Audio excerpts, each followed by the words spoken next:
జై శ్రీరామ్. అందరికీ నమస్కారం. వెల్కమ్ టు న్యూస్ అఖండ. నేను మీ కస్తూరి శ్రీధర్. మిత్రులారా, పాకిస్తాన్ వైమానిక దళానికి చెందినటువంటి అత్యంత వ్యూహాత్మక అలాగే కీలకమైనటువంటి సైనిక స్థావరాలలో నూర్ఖాన్ ఎయిర్ బేస్ కూడా ఒకటి. పంజాబ్ ప్రావిన్స్లోని రావల్పిండిలో ఉన్నటువంటి ఈ స్థావరం పాకిస్తాన్ రాజధాని అయినటువంటి ఇస్లామాబాద్కు అతి సమీపంలో ఉండటంతో దీనికి అత్యంత ప్రాముఖ్యత అయితే ఉండదన్నమాట. ఈ ఎయిర్ బేస్ను బ్రిటిష్ పాలనలో స్థాపించినారు. రెండో ప్రపంచ యుద్ధంలో ఇది మిత్ర రాజ్యాల సైనికులకు పారాచూట్ శిక్షణ కేంద్రంగా అయితే పనిచేసిందనమాట. 2012లో పాకిస్తాన్ వైమానిక దళ మాజీ అధిపతి అయినటువంటి ఎయిర్ మార్షల్ నూర్ఖాన్ గౌరవార్థం దీనికి నూర్ఖాన్ ఎయిర్ బేస్ గా పేరు మార్చారు. ఇక నూర్ఖాన్ ఎయిర్ బేస్ అనేది పాకిస్తాన్ అధ్యక్షుడు, ప్రధానమంత్రి అలాగే ఇతర ఉన్నత స్థాయి అధికారులు ప్రయాణించేటటువంటి విమానాలకు ఇది ప్రధాన కేంద్రం అన్నమాట. అర్థమవుతుందా దాని ప్రాముఖ్యత ఏందా? పాకిస్తాన్ వైమానిక దళం యొక్క రవాణా అలాగే లాజిస్టిక్స్ కార్యకలాపాలకు ఇది ప్రధాన కేంద్రంగా పనిచేస్తుంది. యుద్ధ విమానాలకు గాలిలోనే ఇంధనం నింపేటటువంటి IL-78 విమానాలు ఇక్కడే ఉంటాయన్నమాట. ఇవి పాకిస్తాన్ వైమానిక సామర్థ్యాన్ని పెంచడంలో కీలక పాత్ర అయితే పోషిస్తాయి. ఇకపోతే పాకిస్తాన్ దగ్గర ఉన్నటువంటి సాబ్ ఏరియా అంటే AWACS వంటి ముందస్తు హెచ్చరిక విమానాలు కూడా ఇక్కడే మోహరించుంటాయన్నమాట. ఈ ఎయిర్ బేసు పాకిస్తాన్ సైనిక ప్రధాన కార్యాలయానికి అలాగే అణ్వాయుధాలను పర్యవేక్షించేటటువంటి స్ట్రాటజిక్స్ ప్లాన్స్ డివిజన్ కు చాలా దగ్గరగా ఉండదన్నమాట.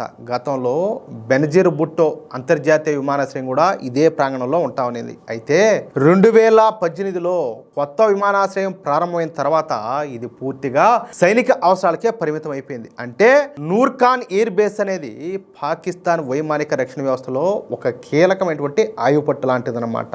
సహజంగా పాకిస్తాన్ గురించి చెప్పేటప్పుడు పాకిస్తాన్ రాజధాని ఇస్లామాబాద్ కన్నా ముందుగా ఈ రావల్పిండి గురించే చెప్తారు. ఎందుకంటే పాకిస్తాన్ ఆర్మీ అలాగే Pakistan navy, Pakistan air force, అణ్వాయుధాలు అన్ని ప్రధాన కార్యాలయాలు కూడా ఇక్కడే ఉంటాయన్నమాట. 2025 మేలో మన దేశ వైమానిక దళం చేపట్టినటువంటి ఆపరేషన్ సింధూర్ దాడుల్లో పాకిస్తాన్లోని రావల్పిండిలో ఉన్నటువంటి ఈ నూర్ఖాన్ ఎయిర్ బేస్కు తీవ్రమైనటువంటి నష్టం అయితే వాటిల్లింది. ఈ దాడిలో భారత్ పాకిస్తాన్లోని ఉగ్రవాద శిబిరాలతో పాటు కీలకమైనటువంటి సైనిక స్థావరాన్ని లక్ష్యంగా చేసుకునిందన్నమాట. పాకిస్తాన్లో ఉన్నటువంటి ఈ ఎయిర్ బేస్ను రహస్యంగా పునర్నిర్మిస్తానని చెప్పేసి అప్పటి శాటిలైట్ చిత్రాలు వెల్లడించాయి. భారత్ దాడిలో కేవలం 2 ప్రత్యేక ట్రక్కులు మాత్రమే కాకుండా మొత్తం సైనిక సముదాయం తీవ్రంగా దెబ్బతినిపోయింది. చాలా భవనాలను తర్వాత కూల్చేయాల్సి వచ్చిందనమాట. అంటే ఆ రేంజ్ లో దెబ్బతినిపోయినాయి.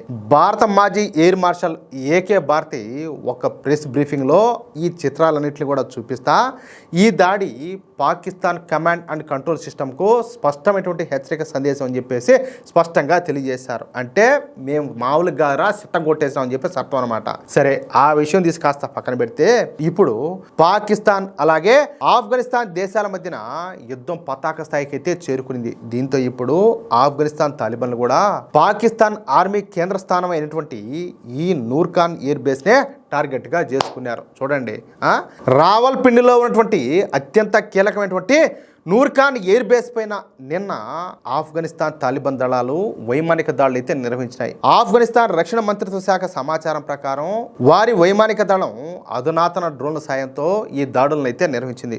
రావల్పిండిలోని నూర్ఖాన్ ఎయిర్ బేస్తో పాటు క్వెట్టాలోని 12వ డివిజన్ ప్రధాన కార్యాలయం అలాగే ఖైబర్ పఖ్తూన్ఖ్వాలోని మరికొన్ని వ్యూహాత్మక స్థావరాలపైన కూడా బాంబుల వర్షం అయితే కురిపించినాయి ఆఫ్ఘనిస్తాన్ దళాలు. గత ఏడాది దాడుల నుంచి కోలుకుని మరమ్మతులు జరుగుతున్నటువంటి సమయంలోనే మళ్ళీ తాలిబాన్లు దాడి చేయడంతో ఈ స్థావరం అయితే మరింతగా దెబ్బతిన్నట్లు ప్రాథమిక నివేదికలు అయితే సూచిస్తున్నాయన్నమాట. పాకిస్తాన్ ఆర్మీ ప్రధాన కార్యాలయానికి అలాగే రాజధాని అయినటువంటి ఇస్లామాబాద్కు అత్యంత సమీపంలో ఉండేటటువంటి ఈ ఎయిర్ బేస్ పైన దాడి జరగడం పాకిస్తాన్ భద్రతా వైఫల్యంగా అలాగే పాకిస్తాన్ ఆర్మీ చేతగాంతనంగా అందరూ కూడా భావిస్తున్నారు.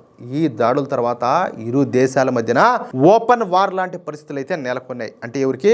పాకిస్తాన్కు ఆఫ్ఘనిస్తాన్కు. అయితే తమ భూభాగాలైనటువంటి కాబుల్ అలాగే బాగ్రూముల పైన పాకిస్తాన్ ఈ మధ్య కాలంలో జరిపినటువంటి వైమానిక దాడులకు నిరసనగా ఈ ప్రతీకార చర్య చేపట్టినట్టు తాలిబాన్ ప్రభుత్వం అయితే ప్రకటించింది. ఈ దాడులను ఖచ్చితమైన అలాగే సమన్వయంతో కూడినటువంటి ఆపరేషన్గా వాళ్ళైతే అభివర్ణించారు. అయితే ఇక్కడ అసలు విషయం ఏంటంటే అసలు ఎయిర్ ఫోర్స్ అన్నా ఇంకోటి ఏంటంటే డ్రోన్లు అన్నా కనీసం ఈ తాలిబాన్లకు ఏందో కూడా తెలియదు.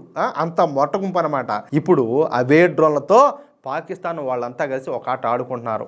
ఒక డ్రోన్తో పాకిస్తాన్ ఆర్మీ కేంద్ర కార్యాలయాన్ని పేల్చేస్తా, మరొక డ్రోన్తో ఆ పేల్చివేసే చిత్రాలను చిత్రీకరించారన్నమాట. చూడండి, వాళ్ళకు ఈ టాలెంట్ యానిచ్చి వచ్చింది, ఈ టెక్నాలజీ యానిచ్చి వచ్చింది, ఒకసారి మీరు ఆలోచన చేయండి. దీంతో ఇప్పుడు పాకిస్తాన్ ఆర్మీకు చెప్పాలంటే మతి పోయినట్టు అవుతుందన్నమాట. ఈ ఆఫ్ఘనిస్తాన్ వెనక ఖచ్చితంగా భారత్ ఉన్నదని చెప్పేసి ఇప్పుడు పాకిస్తాన్ ఒక నిర్ధారణకైతే వచ్చేసిందంట. అది విషయం మిత్రులారా. మొత్తానికి పాకిస్తాన్ ఆయుపట్టు మీద తాలిబాన్లు జరిపినటువంటి ఈ దాడి ఆ దేశాన్ని అయితే కోలుకోలేనటువంటి దెబ్బ అయితే తీసింది. ఇటు మన భారత్ చేసినటువంటి ఆపరేషన్ సింధూర్ దెబ్బ నుంచి కోలుకోకముందే అటు తాలిబాన్లో చేసినటువంటి డ్రోన్ దాడులతో పాకిస్తాన్ ఆర్మీ ఇప్పుడు ఉక్కిరి బిక్కిరి అయిపోతుంది. అసలు తాలిబాన్ల చేతికి ఇంతటి సాంకేతికత ఏ విధంగా వచ్చింది, ఈ వెనక ఉన్నటువంటి అసలు శక్తులు ఎవరు అనేది ఇప్పుడు ప్రపంచవ్యాప్తంగా చర్చనీయాంశంగా మారిపోయిందనమాట. ఇలాంటి సెన్సేషనల్ అలాగే అంతర్జాతీయ అప్డేట్స్ కోసం ఖచ్చితంగా మన న్యూస్ అఖండ ఛానల్ సబ్స్క్రైబ్ చేసుకోండి. అలాగే ఈ వీడియో నచ్చితే లైక్ చేయండి, మిత్రులకందరూ కూడా షేర్ చేయండి. జై శ్రీరామ్, జై హింద్, భారత్ మాతాకి జై.